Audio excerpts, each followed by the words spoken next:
Você certamente sabe que existem explicações astronômicas para os anos, os meses e os dias. Mas e quanto ao ciclo semanal? Já se perguntou sobre isso? Ao olharmos para os povos do passado, podemos observar que sempre houve uma divisão de tempo chamada semana, com ciclos de 7 dias. E o sétimo dia, o sábado, tem o nome formado a partir de uma raiz comum nas línguas semíticas, com as consoantes SBT ou SPT, que em vários idiomas significa descanso. Isso é algo no mínimo curioso. A origem do ciclo semanal permanece sem explicação, além daquela apresentada na Bíblia. O que há de tão especial no último dia da semana, o sábado? Qual a sua origem e propósito? Podemos listar pelo menos 3 benefícios que Deus deseja oferecer a seus filhos e filhas por meio desse dia. O sétimo dia da semana aparece pela primeira vez em Gênesis capítulo 2, versos 1 a 3, como um presente a toda a humanidade, assim como o matrimônio. O texto bíblico nos diz que no sétimo dia Deus fez 3 coisas.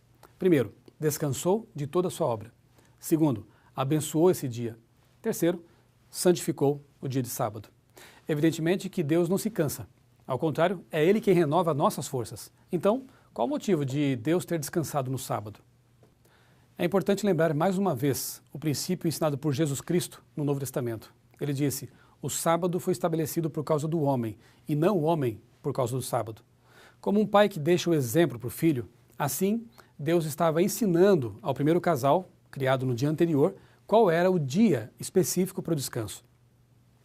Há um detalhe importante que devemos ressaltar aqui. O verbo hebraico utilizado em Gênesis 2:2 para descansar é Shabbat, que tem sua origem em outro verbo, Yahab, cujo significado é sentar. Qual a implicação disso? Após uma longa e exaustiva caminhada durante a semana, o sábado é o dia em que nós nos sentamos para descansar fisicamente. Antes de continuar a caminhada, Deus proporciona um break para seus filhos. O sétimo dia da semana também é o dia de relaxar. Em Êxodo 20, de 8 a 11, no quarto mandamento, somos informados de que Deus descansou nesse dia de toda a obra que como Criador fizera. Isso está no verso 11.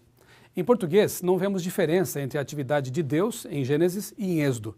No entanto, no original hebraico, podemos notar uma diferença. O verbo ali não é Shabat. O verbo em Êxodo 20, 11 é nuá.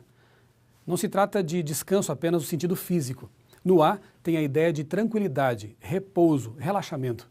Para aqueles que vivem uma vida agitada, dividida entre trabalho e estudo, o sábado ele se apresenta como um oásis no meio do deserto.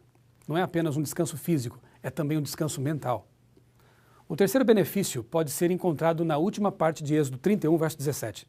Novamente somos informados de que Deus criou o mundo em 6 dias e descansou no 7º, mas o texto adiciona a frase "e tomou alento", que é a tradução do verbo nafash, cujo significado é tomar fôlego, alento.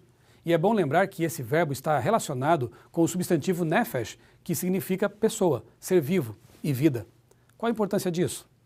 O tomar fôlego, de Êxodo 31, tem a mesma ideia no Salmo 23, verso 3, um dos capítulos mais amados pelos cristãos em todos os tempos. Descrevendo o cuidado do pastor para com a ovelha, o salmista diz que ele refrigera minha alma, nefesh, fazendo-a repousar em pastos agradáveis e águas tranquilas. Que maravilhoso insight sobre o papel do sábado na vida do ser humano. Quando devidamente observado, esse período de tempo renova a nefesh, renova a nossa vida. Somos informados pelo Novo Testamento de que Jesus, o personagem principal da fé cristã, observava o sábado, que Paulo, o grande missionário do cristianismo primitivo, também observava o sábado. Mesmo diante desses textos, muitos cristãos afirmam que o domingo, e não o sábado, é o dia de guarda correto. A tese doutoral do erudito Samuel Bakhioc, que abordou extensamente o tópico da mudança do sábado para o domingo, deixou claro que essa mudança foi feita no 2º século depois de Cristo, quando alguns pais da igreja estavam sendo influenciados pelo sentimento antissemita da época, bem como pelo mitraísmo, que era o culto ao sol, tão difundido pelo Império Romano. Ou seja, nem Jesus, nem seus apóstolos são responsáveis por essa alteração, por essa mudança. Para muitos cristãos, Colossenses 2,16 ensina que o mandamento do sábado foi abolido.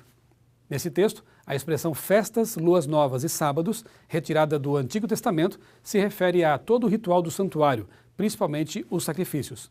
Esse ritual era desenvolvido anual, mensal e semanalmente.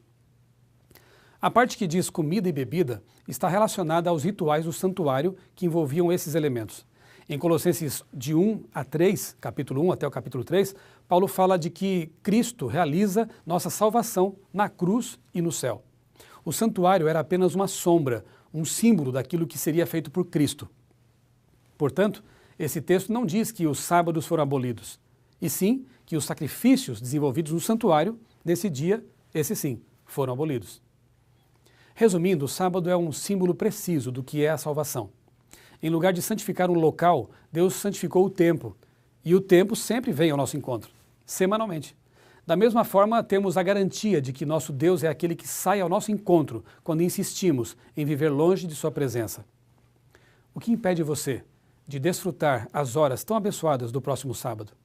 Faça um plano com Deus e aproveite o descanso físico e mental e a renovação da vida que é proporcionada nesse dia. Não restam dúvidas de que o sábado é uma fatia semanal da eternidade.